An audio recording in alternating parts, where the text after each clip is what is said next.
नमस्कार दोस्तों, स्वागत है आपका चमत्कारी टोटके में।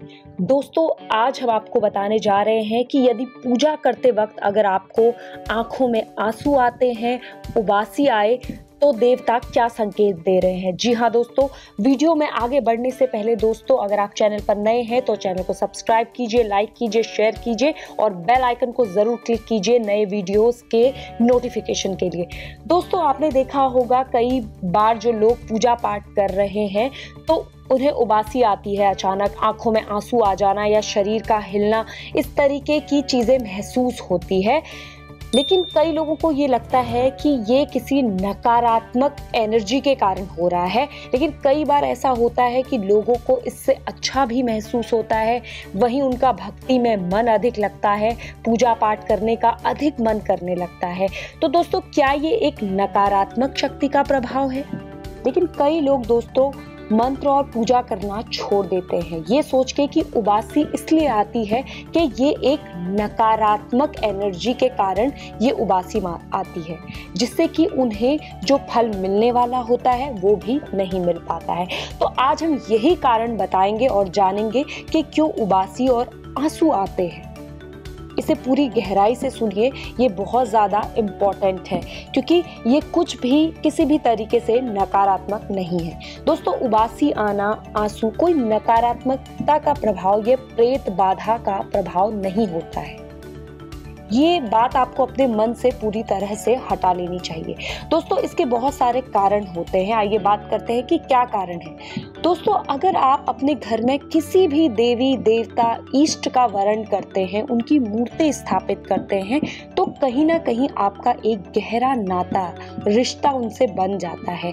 या चाहे आप उन्हें पिता के रूप में उनका वरण कीजिए, या माता के रूप में वरण कीजिए, या भाई बंधु के रूप में आप वरण कीजिए, तो इससे क्या होता है, वो जो मूर्ति है वो सजीव हो जाती है आपके अंतर मन में, जिससे आपका एक गहरा नाता उससे जुड़ जाता है। तो आपको फिर बोलने की भी जरूरत नहीं पड़ती है, आपके अंतर व्यथा उन तक पहुंच जाती है। तो कई बार लोग देखते होंगे कि मंत्र करते करते या भगवान के भजन होते हैं कहीं पे, तो लोगों के आंखों में आंसू आ जाते हैं। तो इससे क्या होता है, आपका यही जो गहरा नाता उससे जुड़ चुका है, उस देव से, भगवान से जुड़ चुका है, तो आपकी अंतर व्यथा वो जान लेते हैं। इससे क्या होता है, आपके लिए वो एक तरीके से एक part of the life, familiar आप उनके साथ इतने हो जाते हैं कि आपको उबासी आती है, आपके आंखों में आंसू आने लगते हैं, तो ये कोई भी नकारात्मकता का संकेत नहीं होता है, बल्कि डायरेक्ट देव आपसे जुड़ जाते हैं,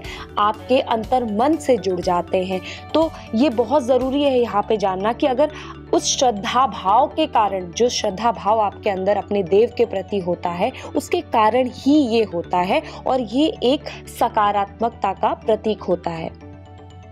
दोस्तों, देखा होगा कि जब आप अपना ध्यान केंद्रित करते हैं अपने आज्ञा चक्र में या किसी बिंदु पे आप ध्यान केंद्रित करते हैं, तो आपके चारों तरफ कई सारी चीज़ें घूमने लगती है। आपके परिवार से रिलेटेड आपकी कुछ चिंताएं हैं, वो सारी चीज़ें आपके चारों ओर घूमने लगती हैं। तो ऐसी अवस्था में दोस्तों, एक अवस्था ऐसी आती है जब आपका पूर्ण ध्यान उस चक्र पे, यानी कि उस आज्ञा चक्र या बिंदु पे केंद्रित होने लगता है, तो उस वक्त कई बार उबासियां आने लगती हैं। तो ये आपके इष्ट के प्रति गहरा भाव होता है, जिसके कारण ये होता है। वहीं आपने माता की चौकियों में देखा होगा या कहीं पे भजन कीर्तन करवाए जाते हैं, तो कई ऐसे लोग होते हैं जिनमें माता की सवारी आती है या किसी अन्य देवता की सवारी आती है। तो इससे पहले कभी भी आप उन्हें देखना तो कभी भी उबासी या फिर आंखों में आंसू आने लगते हैं, शरीर हिलने लगता है। अब ऐसा क्यों होता है? क्योंकि दोस्तों, हमारे शरीर जो है उसमें एक मूलाधार चक्र होता है।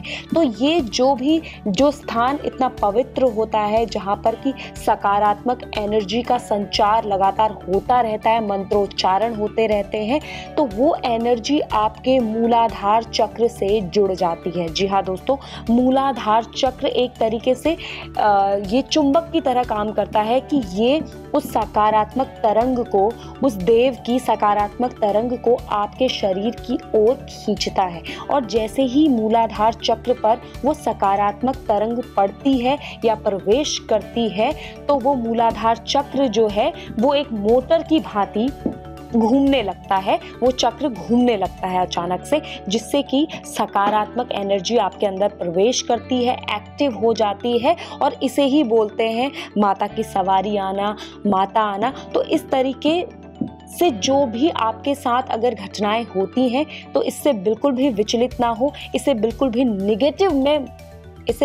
नेगेटिव ना लें। ये बिल्कुल नेगेटिव नहीं है, क्योंकि अगर आप सकारात्मक जगह पर बैठे हैं तो कभी भी कोई नेगेटिव चीज़ आपको छू भी नहीं सकती दोस्तों। इसलिए जब भी आप मंत्र जाप करते हैं, भजन आदि करते हैं, तो मूला चक्र इस सकारात्मक तरंग को आपकी तरफ आकर्षित करता है।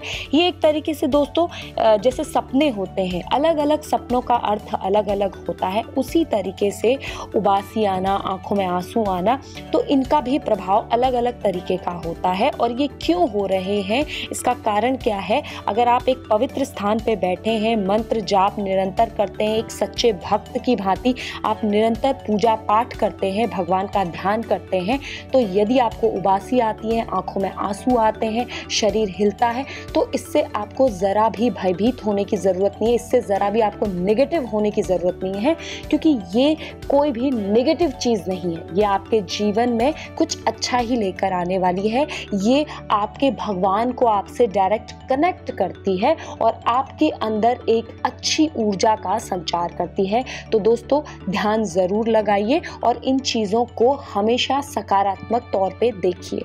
तो दोस्तों ऐसी ही अच्छी वीडियोस के लिए जुड़े रहिए अपने चैनल चमत्कारी टोटके के साथ। धन्यवाद।